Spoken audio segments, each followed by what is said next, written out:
Hello दोस्तों, welcome to Prince classes. आपका देखो यहाँ पे आज हम पढ़ने वाले हैं रूल नंबर 9। इससे पहले आपको राम राम, राधे राधे, जय श्री कृष्णा। तो यहाँ पे चलिए आज हम पढ़ने वाले हैं करेक्ट फॉर्म ऑफ वर्ब का पार्ट 3। कौन सा पार्ट 3? आपका रूल नंबर 9 है। अब इसके अंतर्गत हम इसको जानेंगे कि देखो यहाँ पे पहला कि यदि वाक्य वहन बिफोर आफ्टर से जुड़े हुए हो, मतलब दो वाक्य हैं और किससे जुड़े हुए हो? वहन बिफोर और आफ्टर से, और एक वाक्य में मेन वर्ब की सेकंड फॉर्म दी हुई हो, एक वाक्य में मेन वर्ब की सेकंड फॉर्म दी हुई हो और दूसरे वाक्य में आपको पास्ट परफेक्ट टेंस का प्रयोग करना है। मतलब आपके एक वाक्य में तो कौन सी वर्ब हो? सेकंड फॉर्म, मतलब पास्ट इंडेफिनिट हो। कौन सा? Past indefinite. तो दूसरे वाक्य में आपको कौन सा टेंस बनना होगा? Past perfect tense. हमने पहले टेंसों में पढ़ा होगा, बेसिक टेंस पढ़ा होगा, तो उसमें जाना था कि बिफोर और आफ्टर से और व्हेन से जब वाक्य जुड़ते हैं तो क्या क्या पोजीशन उत्पन्न होती है। तो अब उसमें देखिए, आप डायरेक्ट फॉर्मूले में जाइए। तो यहाँ पे देखिए आप, अगर आपका वाक्य बिफोर और व्हेन से जुड़ा है, किससे? बिफोर और व्हेन से। देखो दो शब्द आ रहे हैं आपके सामने, बिफोर और व्हेन। क्या दिया हुआ है? बिफोर और व्हेन। तो यहाँ तक समझिए और पूरा ध्यान से देखना है आपको वीडियो, तभी समझ में आने वाला ये चीज़ें। क्योंकि यहाँ पे देखो बिफोर और व्हेन, अगर दो वाक्य को आपको जोड़ना है तो बिफोर और व्हेन से पहले आपको रखना होगा पास्ट परफेक्ट। कौन सा? Past perfect. और इधर रखना होगा पास्ट सिंपल। आपको यही बात समझनी है कि अगर बिफोर से पहले पास्ट परफेक्ट है तो उसके बाद वाले वाक्य में पास्ट सिंपल होगा। अगर बिफोर के बाद में पास्ट सिंपल है तो पहले बनना होगा पास्ट परफेक्ट। ठीक है, तो यहाँ पे क्या जाएगा पास्ट परफेक्ट के लिए? हेड और वर्ब 3। हेल्पिंग वर्ब कौन सी आएगी? हेड। और मेन वर्ब कौन सी आएगी? Third form. अब इसके बाद देखो दो कंजक्शन दिए हुए हैं आपके, बिफोर और व्हेन।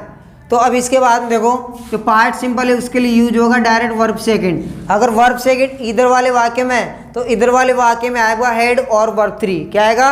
हेड और वर्ब 3। तो ये था बिफोर और व्हेन के लिए। अब चलिए आप, अगर आपका वाक्य आफ्टर से जुड़ा हुआ है, किससे जुड़ा हुआ है? आफ्टर से। अगर आपका वाक्य किससे जुड़ा हुआ है? आफ्टर से।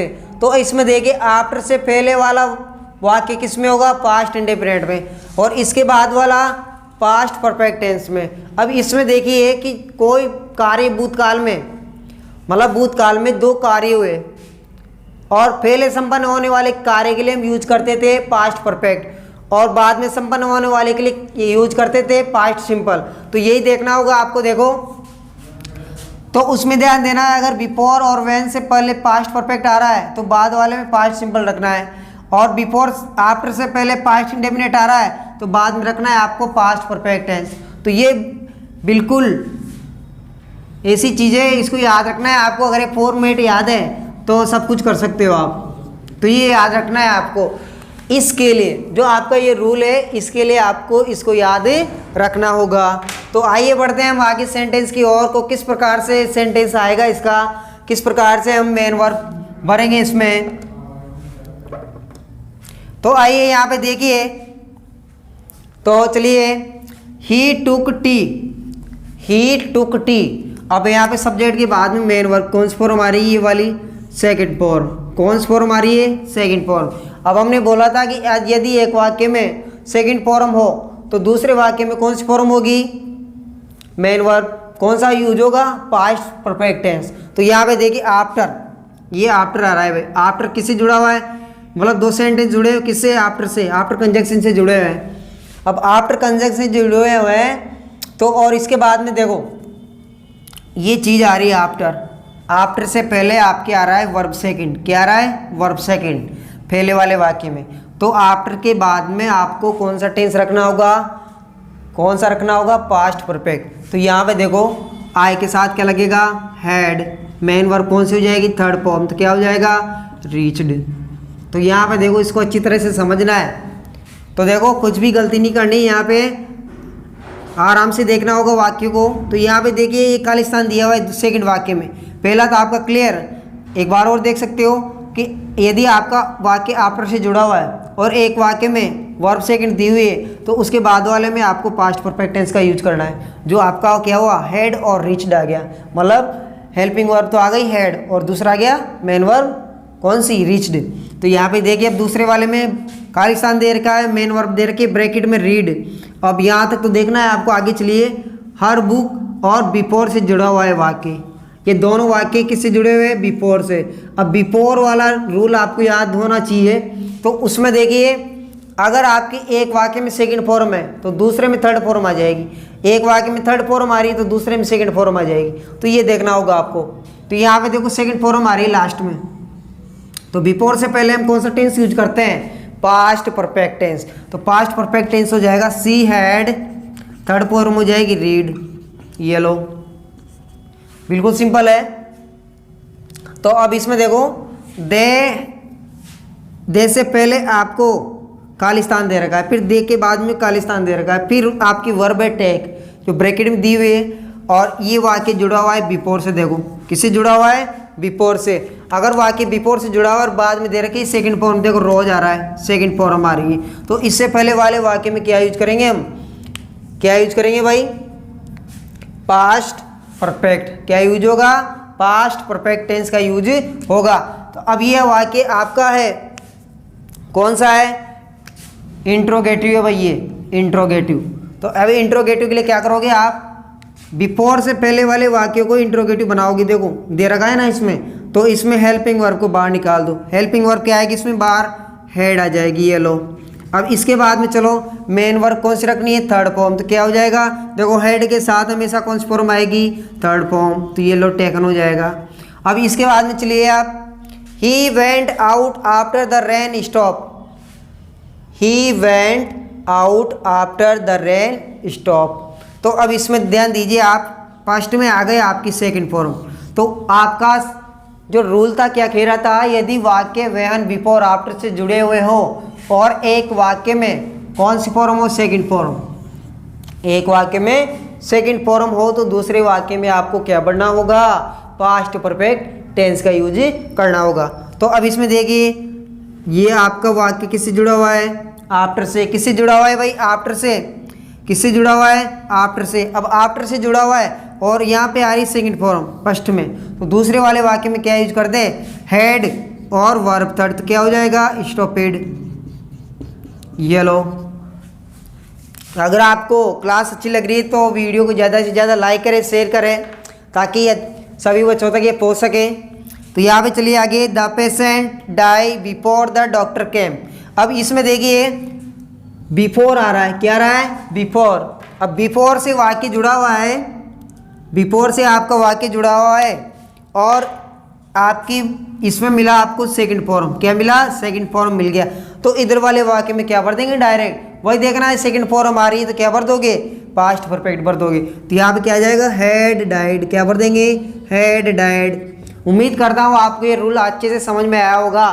तो ये एक बार और देखिए कि यदि एक वाक्य में आपको क्या दी हुई हो, सेकंड फॉर्म, और वाक्य किससे जुड़े हुए हो, व्हेन बिफोर और आफ्टर से, तो दूसरे वाक्य में क्या करना होगा, पास्ट परफेक्ट टेंस का प्रयोग करना है। यहाँ पे देखना, तो ये आपका सेंटेंस पूरे, और उम्मीद करता हूँ आपको अच्छे से समझ में आया होगा। अब हम चलते हैं रोल नंबर 10 की ओर, जो अच्छा होने वाला है। चलिए रोल नंबर हम 9 पढ़ लिया था हमने, तो उसके बारे में अच्छी तरह से जाना, और इसको आपको देखना है कि रूल नंबर 10 किसके बारे में है और क्या क्या बातें इसमें कही गई है। तो इसको आपको ध्यान से समझना है और साथ में नोटबुक लेकर बैठनी है, उसको साथ साथ में उतारना है, क्योंकि ये आपकी जो टॉपिक चल रहा है बहुत ही इम्पोर्टेंट है तो एग्ज़ाम की दृष्टि से। तो इसमें देखो, यदि वाक्य में टुमारो, यदि सेंटेंस में टुमारो, यदि सेंटेंस में tomorrow, next day, next week, next month, next year हो और इन ए फ्यू डेज हो, तो रिक्त स्थान में फ्यूचर सिंपल टेंस का प्रयोग करते हैं, फ्यूचर सिंपल टेंस का प्रयोग करते हैं, जो हमने पिछली क्लासों में अच्छी तरह से पढ़ा है कि फ्यूचर सिंपल टेंस क्या होता है। अब फ्यूचर सिंपल होता है आपका, एक तो लगेगा विल और सेल, और मेन वर्ब कौन सी आ जाएगी, फर्स्ट फॉर्म। तो ये देखना होगा आपको, यदि वाक्य में ये सब मिलते हैं आपको तो क्या लगाना है, विल सेल और मेन वर्ब की फर्स्ट फॉर्म भरनी है। तो अब आगे बढ़ते हैं हम कि किस प्रकार से हम सेंटेंस को पूरा करेंगे और इसका आंसर भरेंगे इसमें कि कौन कौन सी वर्ब है इसमें यूज होगी। तो आपको जो ब्रैकेट में बाय आपको मेन वर्ब दे रखी है उसका सही रूप आपको रिक्त स्थान में भरना है। किस टाइप से भरोगे, अगर आपको ये निम्न एडवर्ब याद है, शब्द याद है, तो आप अच्छी तरह से कर सकोगे और आपको ये पहचान हो गई कि ये वाक्य इस टेंस से बनेगा, तो आप अच्छी तरह से कर सकते हो। तो आपको वो टेंस भी याद होना चाहिए। तो यहाँ पे देखिए, my father bye a house next year, मतलब अगले साल कोई योजना बना रहे हैं, वे अगले साल बाय करेंगे। तो यहाँ पे बाय हो रहा है, तो यहाँ पे देखो क्या आ जाएगा, माय फादर। अब एक वचन के लिए क्या लगेगा, विल, और मेन वर्ब क्या जाएगी, बाय। तो ये आंसर हो जाएगा आपका। आपको क्या मिला, नेक्स्ट ईयर, ये किसका है, फ्यूचर सिंपल का। तो यहाँ पे कौन आएगा, विल और सेल और मेन वर्ब की फर्स्ट फॉर्म। अब विल और सेल किस पे डिपेंड करेगा, सब्जेक्ट के ऊपर। अब सब्जेक्ट के ऊपर देखो, एक मिनट, सेल लगाना है आपको आई वी के साथ में और विल लगाना है अन्य के साथ में, मतलब सारे आ गए उसमें, आई वी को छोड़कर सभी के साथ में क्या लगाना है, विल। तो अब इसमें देखिए नेक्स्ट सेंटेंस में देखिए विजिट आ रहा है, मेन वर्ब क्या दे रखी है, विजिट ब्रैकेट में दे रखी है। अब इसके बाद नेक्स्ट संडे दे रखा है, क्या दे रखा है, नेक्स्ट संडे। अब इसके लिए नेक्स्ट संडे के लिए किसका यूज करेंगे हम, फ्यूचर सिंपल टेंस का।